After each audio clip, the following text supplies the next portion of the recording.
ମନ୍ଦିର ପ୍ରଶାସନ ନରେନ୍ଦ୍ର ପୁଷ୍କରଙ୍କୁ ସମସ୍ତ ତୀର୍ଥଯାତ୍ରୀ ଭକ୍ତ ଏବଂ ଅତିଥିମାନଙ୍କୁ ହୃଦୟ ଭରା କୃତଜ୍ଞତା ଜଣାଇବା ସତ୍ତ୍ୱେ ନରେନ୍ଦ୍ର ପୁଷ୍କରଙ୍କୁ ସ୍ୱାଗତ କରିବାକୁ ସମସ୍ତ ଅତିଥିମାନଙ୍କୁ ଅନୁରୋଧ କରି ସେମାନେ ନିୟମ ପାଳନ କରନ୍ତୁ ଓ ଏହି ସ୍ଥାନର ଧାର୍ମିକ ପବିତ୍ରତା ସ୍ୱଚ୍ଛତା ବଜାୟ ରଖିବାରେ ସାହାଯ୍ୟ କରନ୍ତୁ।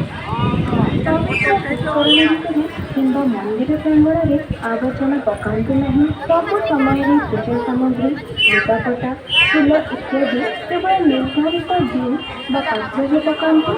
ଗାଧୋଇବା ବେଳେ କିମ୍ବା ପବିତ୍ର ସମୟରେ ସାବୁନ କିମ୍ବା ଡିଟର୍ଜେଣ୍ଟ ବ୍ୟବହାର କରନ୍ତୁ ନାହିଁ।